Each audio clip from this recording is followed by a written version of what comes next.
Olá, meu irmão e minha irmã, seja bem-vindo ao nosso programa semanal, Tesauros Abscônditos. Essa oportunidade que nós temos a cada semana de meditar o Evangelho que a liturgia nos propõe para a celebração dominical. Hoje, quarto domingo do tempo quaresmal, o domingo Letare, é um domingo muito particular, porque, assim chamado, recorda aquela antífona de entrada retirada do profeta Isaías 66, versículo 10, Letare Jerusalém, alegra-te Jerusalém. Nesta oportunidade, no ano C, nós vamos ler um evangelho muito especial, talvez uma das páginas mais belas de toda a literatura, não só bíblica, mas de toda a literatura, a parábola do filho pródigo. Escutamos o evangelho, portanto, de São Lucas, segundo São Lucas, capítulo 15, versículos de 1 a 3 e depois de 11 a 32. Naquele tempo, os publicanos e pecadores aproximavam-se de Jesus para o escutar. Os fariseus, porém, e os mestres da lei criticavam Jesus. Este homem acolhe os pecadores e faz refeição com eles. Então, Jesus contou-lhes esta parábola. Um homem tinha 2 filhos. O filho mais novo disse ao pai: Pai, dá-me a parte da herança que me cabe. E o pai dividiu os bens entre eles. Poucos dias depois, o filho mais novo juntou o que era seu e partiu para um lugar distante, e ali esbanjou tudo numa vida desenfreada. Quando tinha gasto tudo o que possuía, houve uma grande fome naquela região, e ele começou a passar necessidade. Então, foi pedir trabalho a um homem do lugar, que o mandou para seu campo cuidar dos porcos.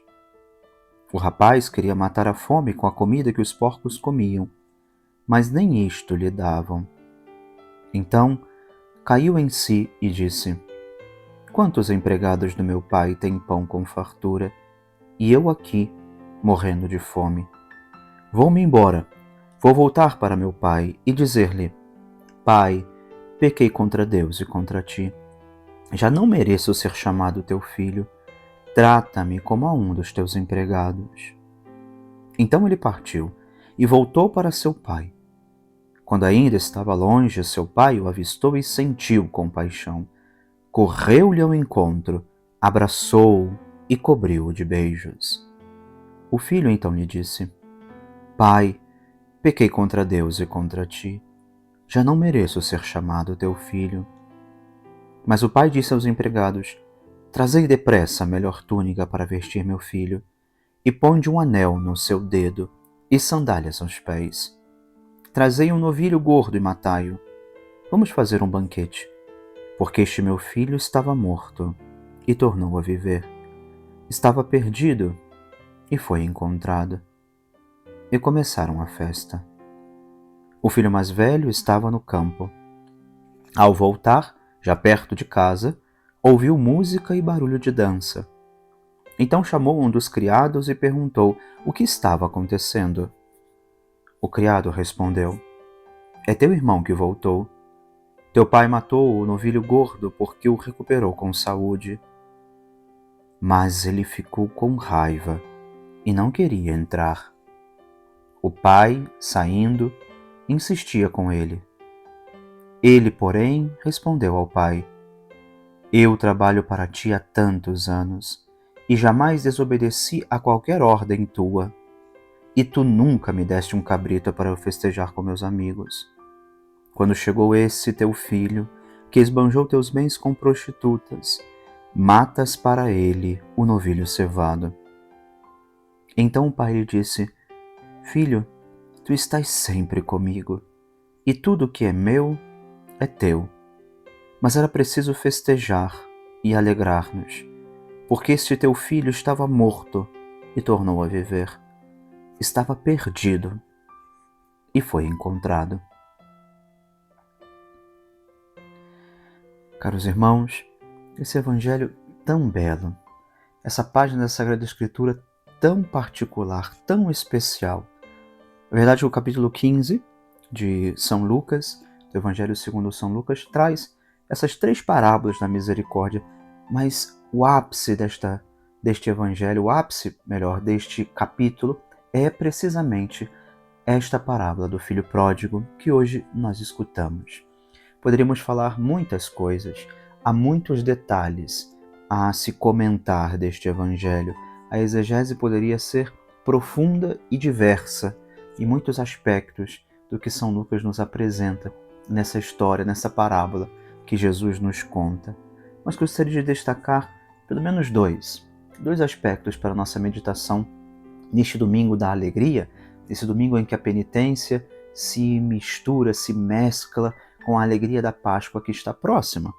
Por isso, celebramos também o sacerdote pode revestir-se neste domingo com a cor rósea, né? Essa preparação já mais próxima, já cada vez mais vizinha da Páscoa que estamos para celebrar. Essa alegria hoje nós experimentamos também no encontro, no retorno deste filho que havia saído de casa, gastou os bens que o pai lhe havia concedido como parte da herança que lhe cabia. E nisso também recordamos um aspecto que é próprio desse tempo quaresmal e que semana passada, de certa forma, já nos era apresentado de modo mais amplo.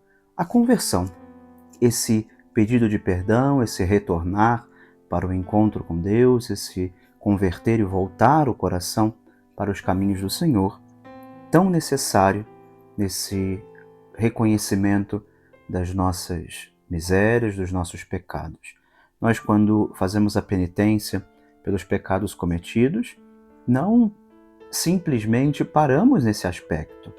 O tempo quaresmal não é apenas para nos darmos conta de que somos pecadores, mas para que, uma vez reconhecendo os pecados que nos afastam de Deus, voltarmos a Ele, pedirmos o perdão e nos comprometermos com os nossos esforços auxiliados pela graça de Deus, de buscar caminhar nesses passos, nesses caminhos que o Senhor nos chama a trilhar atrás de si. Vemos isso de modo tão bonito no Evangelho da missa de hoje. Antes mesmo que este filho, tendo feito tudo o que havia feito, longe da casa do Pai, longe da presença daquele que era garantidor da sua paz, da sua harmonia, da sua tranquilidade, longe da casa paterna, ele havia esbanjado os bens que lhe cabiam. Mas uma vez que ele cai em conta, seja pelos motivos que forem, pela fome, ou porque de fato ele percebe que estava vivendo uma vida muito aquém daquilo que constituía a sua dignidade, ele pensa: os empregados na casa do meu pai não passam pelo que eu estou passando aqui. Até aos empregados o meu pai trata melhor. Então, vale a pena voltar. Vale a pena estar de volta na casa do meu pai. Eu me equivoquei. Fiz escolhas que não cabiam na minha vida. E eu tenho certeza de que se meu pai me tratar como um dos seus empregados, não mais como filho, com certeza terei uma vida melhor do que a que eu estou vivendo agora. E ele planeja, tem na sua cabeça, tem no seu raciocínio, tem na sua boca um discurso preparado. Pai, pequei contra o céu, contra Deus e contra ti. Já não mereço ser chamado teu filho. Trata-me como a um dos teus empregados. Porém, o pai sequer espera que ele pronuncie, sequer espera que ele declame aquele discurso preparado, aquele discurso ensaiado. Vai ao encontro dele, lança-se ao pescoço do filho e, cobrindo-o de beijos, antes que ele peça o perdão, o pai já o estava perdoando. Assim, meus irmãos, a misericórdia do Senhor deseja abraçar-nos. Nesse caminho de conversão que estamos buscando trilhar, também aqui, o Senhor não esquece a sua bondade, não deixa de manifestar o seu amor para conosco, esperando-nos, aguardando-nos de braços abertos à beira do caminho da nossa vida. Há também um segundo aspecto, que é a cena do filho mais velho que, ouvindo tudo o que estava acontecendo na casa, aquela festa, ele se surpreende. Sobre esse segundo aspecto que eu gostaria de mencionar, vale também uma consideração ao nosso coração.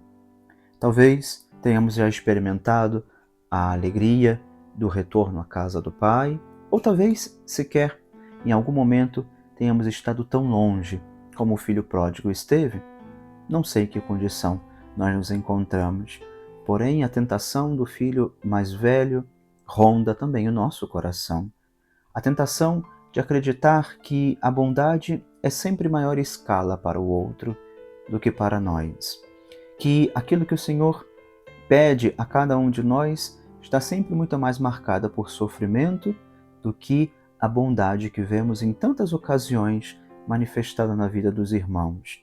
Essa tentação amarga, essa tentação de inveja, também pode ser um obstáculo para que realmente reconheçamos a bondade do Senhor a conduzir a nossa história, a bondade do Senhor a nos sustentar, o quanto o amor de Deus se demonstra e se derrama no nosso coração. Sobre esse segundo aspecto, Santo Ambrósio comentava: disse que o irmão veio da fazenda, ou seja, que ele esteve ocupado com os trabalhos da terra, ignorante das coisas do Espírito de Deus. E por fim, que ele se queixa de que um cabrito nunca foi abatido como presente para ele, pois o cordeiro não foi sacrificado por inveja, mas para o perdão do mundo. O invejoso busca o cabrito, e o inocente deseja que um cordeiro seja sacrificado por ele. Portanto, o ancião é assim chamado, porque a inveja antecipa a velhice e fica de fora, porque a malícia o exclui.